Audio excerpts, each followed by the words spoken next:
प्रभु तेरी वाणी जीवन की रोटी, नैनों की ज्योति अंधेरा मिटाती।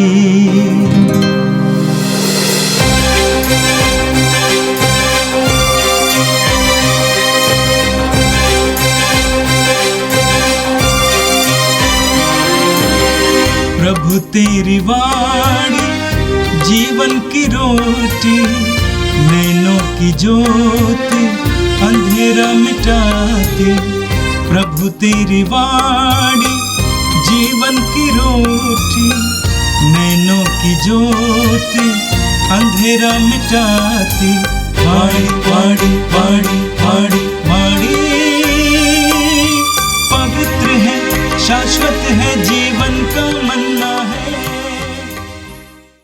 12 मई शुक्रवार। पहला पाठ प्रेरित चरित अध्याय 15 वचन संख्या 22 से लेकर 31 तक। सारी कलीसिया की समिति से प्रेरितों तथा पुरोहितों ने निश्चय किया कि हम में से कुछ लोगों को चुनकर पौलुस तथा बरनबास के साथ अंताकिया भेजा जाए। उन्होंने 2 व्यक्तियों को चुन लिया जो भाइयों में प्रमुख थे, अर्थात युदास को जो बरसबास कहलाता था तथा सिलास को, और उनके हाथ का यह पत्र भेज दिया। प्रेरित तथा पुरोहित आप लोगों के भाई अंताकिया, सीरिया तथा सिलिसिया के गैर यहूदी भाइयों को नमस्कार करते हैं। हमने सुना है कि हमारे यहाँ के कुछ लोगों ने, जिन्हें हमने कोई अधिकार नहीं दिया था, अपनी बातों से आप लोगों में घबराहट उत्पन्न की और आपके मन को उलझन में डाल दिया है। इसलिए हमने सर्वसम्मति से निर्णय किया कि हम प्रतिनिधियों को चुन लें और उनको अपने प्रिय भाई बरनबास और पौलुस के साथ, जिन्होंने हमारे प्रभु यीशु मसीह के नाम पर अपना जीवन अर्पित किया है, आप लोगों के पास भेजें। हमने युदास तथा सिलास को भेजा है। वे भी आप लोगों को वह सब मौखिक रूप से बता देंगे। पवित्र आत्मा को और हमें यह उचित जान पड़ा कि इन आवश्यक बातों के सिवाय आप लोगों पर कोई और भार न डाला जाए। आप लोग देवमूर्ति पर चढ़ाए हुए मांस से, रक्त से, गला घोंटे हुए पशुओं के मांस से और व्यभिचार से परहेज करें। इनसे आप अपने को बचाए रखने में आप लोगों का कल्याण है। अलविदा। वे विदा होकर अंताकिया चल दिए और वहां पहुंचकर उन्होंने भाइयों को एकत्र कर वह पत्र दिया। पत्र के सांत्वनापूर्ण बातें पढ़ने के बाद लोगों को बड़ा आनंद हुआ। यह प्रभु की वाणी है। संत यूहन्ना के अनुसार पवित्र सुसमाचार अध्याय 15 वाक्य 12 से 17 तक। यीशु ने कहा, मेरी आज्ञा यह है, जिस प्रकार मैंने तुम लोगों को प्यार किया है, उसी प्रकार तुम भी एक दूसरे को प्यार करो।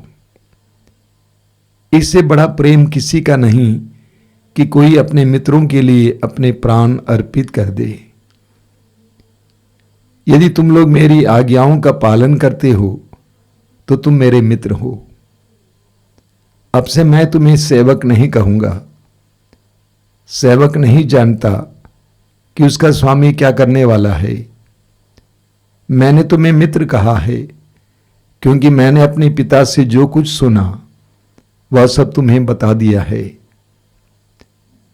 तुमने मुझे नहीं चुना, बल्कि मैंने तुम्हें इसलिए चुना और नियुक्त किया कि तुम जाकर फल उत्पन्न करो और तुम्हारा फल बना रहे, और तुम मेरा नाम लेकर पिता से जो कुछ मांगो वह तुम्हें वही प्रदान करेगा।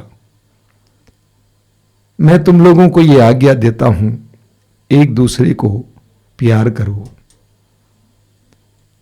यह प्रभु का दिव्य सुसमाचार है। क्रिस्त प्रभु की जय।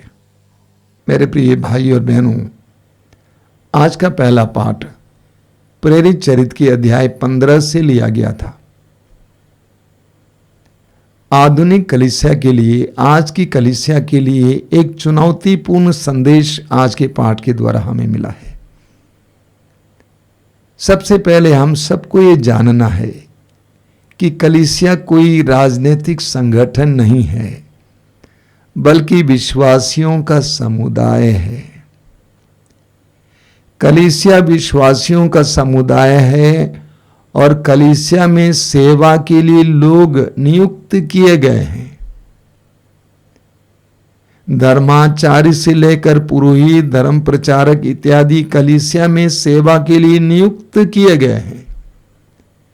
सभी कलीसिया के लिए स्थित हैं। इन दिनों हमने सुना अंताकिया में एक समस्या उठी।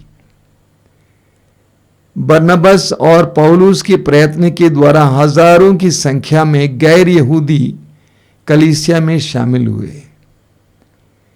तो यहूदी परंपरा से आए हुए मसीहियों ने कहा, कुछ लोगों ने कहा, जब तक गैर यहूदी खतना नहीं स्वीकार करेंगे तब तक वे मुक्ति नहीं प्राप्त करेंगे। इस समस्या को लेकर संत पौलुस और बरनबास यरूशलेम पहुंच गए और यरूशलेम में प्रेरितों ने, अध्यक्षों ने, बुजुर्गों ने बैठकर इस पर मनन चिंतन किया, प्रार्थना की। उसके बाद जो निष्कर्ष निकला उसको उन्होंने चाहा कि अंताकिया की कलीसिया को सुनाया जाए। आज के पाठ में आपने सुना, तब सारी कलीसिया की सहमति से प्रेरितों तथा अध्यक्षों ने निश्चय किया कि हम में कुछ लोगों को चुनकर पौलुस तथा बरनबास के साथ अंताकिया भेजा जाए। शब्दों का ख्याल कीजिए। तब सारी कलीसिया की सहमति से प्रेरितों तथा अध्यक्षों ने निश्चय किया। प्रेरितों तथा अध्यक्षों ने अपने से निश्चय नहीं किया, बल्कि सारी कलीसिया की सहमति से। विश्वासियों के समुदाय में ऐसी परंपरा होनी चाहिए। सभी को एक हृदय और एक मन होना चाहिए। हमारे बीच में मतभेद हो सकता है, लेकिन हमें चर्चाओं के द्वारा मतभेद को दूर करके एक मन और एक हृदय होना चाहिए। वचन में लिखा हुआ है, तब सारी कलीसिया की सहमति से प्रेरितों तथा अध्यक्षों ने निश्चय किया कि हम कुछ लोगों को चुनकर पौलुस तथा बरनबास के साथ अंताकिया भेजेंगे। आगे संदेश में आप पढ़ेंगे, वहां पे लिखा हुआ है, यरूशलेम के प्रेरितों ने और अन्य लोगों ने जो संदेश भेजा उसमें लिखा हुआ है, हमने सर्वसम्मति से निर्णय किया है कि प्रतिनिधियों का चुनाव करें और उनको अपने प्रिय भाई बरनबास और पौलुस के साथ, जिन्होंने हमारे प्रभु यीशु मसीह के नाम पर अपना जीवन अर्पित किया है, आप लोगों के पास भेजें। उसी बात को फिर दोहराया गया है, हमने सर्वसम्मति से निर्णय लिया। विश्वासियों में यह एकात्मकता, एकता अनिवार्य है। जैसा कि मैंने कहा, मतभेद हो सकता है, लेकिन पवित्र आत्मा के प्रकाश में धीरे धीरे मतभेदों को भूलकर कलीसिया की भलाई के लिए सबकी सहमति से निर्णय किया गया है। आगे हम पढ़ते हैं, पत्र में लिखा गया है, पवित्र आत्मा को और हमें यह उचित जान पड़ा कि इन आवश्यक बातों के सिवा आप लोगों पर कोई भार ना डाला जाए। लोगों को बताया जा रहा है कि आपको खतने की आवश्यकता नहीं है, लेकिन कुछ बातों से आपको दूर रहना चाहिए। इसके विषय में लिखा हुआ है, पवित्र आत्मा को और हमें यह उचित जान पड़ा। हम विश्वासियों के निर्णय में पवित्र आत्मा की भूमिका है। हम जो भी निर्णय लेते हैं उसमें पवित्र आत्मा को स्थान दिया जाना चाहिए। बड़े दुर्भाग्य की बात है, कभी अच्छा नहीं लगता बोलने के लिए, हम अपनी बुद्धि पर ज्यादा भरोसा रखते हैं। सूक्ति ग्रंथ के अध्याय 3 में वचन कहता है, अपनी बुद्धि पर भरोसा मत रखो बल्कि ईश्वर पर भरोसा रखो। हम अधिकतर अपनी बुद्धि पर भरोसा रखते हैं, लेकिन देखिए ईश्वर की इच्छा जानने की प्रक्रिया में पवित्र आत्मा को सुनना आवश्यक है। वचन में लिखा हुआ है, पवित्र आत्मा को और हमें ये उचित जान पड़ा। सवाल ये नहीं है कि हमारी बुद्धि क्या कहती है, सवाल यह नहीं कि हमें क्या अच्छा लगता है, सवाल यह है कि पवित्र आत्मा की इच्छा क्या है, पवित्र आत्मा क्या चाहता है। अब उस पत्र को लाया गया अंताख्या में, वहां पे लिखा हुआ है, वे विदा होकर अंताख्या चल दिए और वहां पहुंचकर उन्होंने भाइयों को एकत्र कर वह पत्र दिया। आगे वचन में लिखा, वाक्य 31 में क्या लिखा हुआ है, पत्र की सांत्वना पूर्ण बातें पढ़ने के बाद लोगों को बड़ा आनंद हुआ। पत्र की सांत्वना पूर्ण बातें पढ़ने के बाद लोगों को बड़ा आनंद हुआ। कलीसिया में, विश्वासियों में ऐसे पत्र, ऐसा आदान प्रदान होना चाहिए जिसके द्वारा लोगों को सांत्वना मिले, आनंद मिले। माता मरियम का उदाहरण लीजिए। माता मरियम स्वर्गदूत से मिलने के बाद, पवित्र आत्मा से भर जाने के बाद एलिजबेथ के पास जाती है और एलिजबेथ का अभिवादन करती है, और एलिजबेथ पवित्र आत्मा से भर जाती है और उसके गर्भ का बच्चा आनंद के मारे उछल पड़ता है। हम विश्वासियों के बीच में, एक दूसरे के बीच में आदान प्रदान सांत्वनापूर्ण होना चाहिए, एक दूसरे को आनंद देने वाला आदान प्रदान होना चाहिए, एक दूसरे को दुख देने वाला, एक दूसरे को काटने वाला, यह हम विश्वासियों के लिए अच्छा नहीं है। कलीसिया में ऐसी प्रवृत्ति नहीं होनी चाहिए। प्रारंभिक कलीसिया में जब समस्या उठी, उस समय हमें कलीसिया से यह संदेश मिलता है। और आज का सुसमाचार यूहन्ना के सुसमाचार के अध्याय 15 से लिया गया था। यह हम सब के लिए बहुत ही चिर परिचित सुसमाचार का हिस्सा है। प्रभु यीशु अपने अंतिम ब्यालू के दौरान अपने शिष्यों को अपने अंतिम संदेश देते हैं। बहुत गहरी बातें हैं और बहुत हृदय स्पर्शी बातें हैं। एक एक बात महत्वपूर्ण है। प्रभु कहते हैं कि मेरी आज्ञा यह है, जिस प्रकार मैंने तुम लोगों को प्यार किया है उसी प्रकार तुम भी एक दूसरे को प्यार करो। उसके तुरंत बाद प्रभु कहते हैं कि प्रभु ने हमें कैसे प्यार किया है। प्रभु कहते हैं इससे बड़ा प्रेम किसी का नहीं कि कोई अपने मित्रों के लिए अपने प्राण अर्पित करे। यीशु ने हमसे ऐसा प्यार किया है, हमारे लिए यीशु ने अपने आप को, अपने प्राण को अर्पित कर दिया। यीशु ने हमारे लिए, हमारे प्रति प्रेम से प्रभावित होकर अपने आप को अर्पित किया। और प्रभु कहते हैं मैं यही चाहता हूं कि जिस प्रकार मैंने तुम लोगों को प्यार किया है उसी प्रकार तुम भी एक दूसरे को प्यार करो।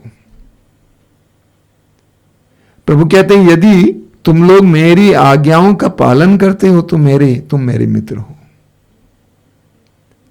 अगर तुम दूसरों को उसी तरह प्यार करोगे जिस तरह मैंने तुमको प्यार किया तो तुम मेरे मित्र बन जाओगे। प्रभु कहते हैं अब से मैं तुमको सेवक नहीं कहूंगा, सेवक नहीं जानता कि उसका स्वामी क्या करने वाला है। मैंने तुम्हें मित्र कहा है क्योंकि मैंने अपने पिता से जो कुछ सुना वह सब तुम्हें बता दिया है। हम मित्र होने योग्य नहीं थे, हम पापी ही थे, लेकिन प्रभु ने हमसे इतना प्यार किया कि प्रभु ने हमारे लिए अपने प्राण अर्पित किए, न्योछावर किए। और प्रभु कहते हैं तुम भी एक दूसरे को इसी तरह प्यार करो और इस प्रकार मेरे मित्र बन जाओ। अगला वचन बहुत ही व्यक्तिगत है। प्रभु कहते हैं तुमने मुझे नहीं चुना बल्कि मैंने तुम्हें इसीलिए चुना और नियुक्त किया कि तुम जाकर फल उत्पन्न करो, तुम्हारा फल बना रहे और तुम मेरा नाम लेकर पिता से जो कुछ मांगो वह तुम्हें वही प्रदान करेगा। प्रभु कहते हैं मैंने तुम्हें चुना है,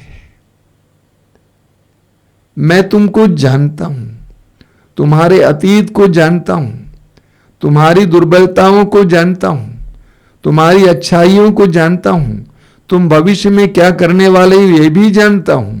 इसके बावजूद मैंने तुम्हें चुना है। कितनी बड़ी बात है। आप और मैं प्रभु की दृष्टि में मूल्यवान हैं। आप और मुझे प्रभु ने चुना है। मार्कुस अध्याय 3 वाक्य 13 में हम पढ़ते हैं, प्रभु जिनको चाहते थे अपने पास बुलाए। और मैं कहूंगा कि प्रभु ने आपको चाहा। हजारों लाखों लोगों में से प्रभु ने आपको चाहा। प्रभु ने कहा कि मुझे ये बेटा चाहिए, मुझे ये बेटी चाहिए। प्रभु कहते हैं मैंने तुम्हें चुना है, तुम यूं ही नहीं हो। मैंने तुम्हें एक कार्य के लिए चुना है, तुम यूं ही मसीही नहीं हो, तुम यूं ही विश्वासी नहीं हो। मैंने तुम्हें एक कार्य के लिए चुना है। वो कार्य क्या है? कि तुम फल उत्पन्न करो, तुम फल उत्पन्न करो, बना रहने वाला फल उत्पन्न करो, अनंत जीवन के लायक फल उत्पन्न करो, सबके लायक फल उत्पन्न करो, ताकि तुम्हारे फल के द्वारा दूसरों को ईश्वरीय कृपा प्राप्त हो। प्रभु कहते हैं मैंने तुम्हें चुना है। मेरे प्रिय भाई और बहनों, आप और मैं यूं ही प्रभु के पास नहीं आए हैं। प्रभु कहते हैं मैंने तुम्हें चुना है। चुना शब्द समझ रहे हैं ना? चुनना, कईयों में से एक को चुनना। मुझे ये चाहिए, मुझे ये चाहिए, मुझे ये चाहिए। आप और मैं प्रभु के द्वारा चुना गया, चुने गए हैं। और प्रभु ये भी कहते हैं इसलिए तुम जो चाहे मांगो मेरा स्वर्गीय पिता दे देगा। तुम जो चाहे मांगो, फल उत्पन्न करने के लिए तुम जो चाहे मांगो वो तुम्हें दिया जाएगा।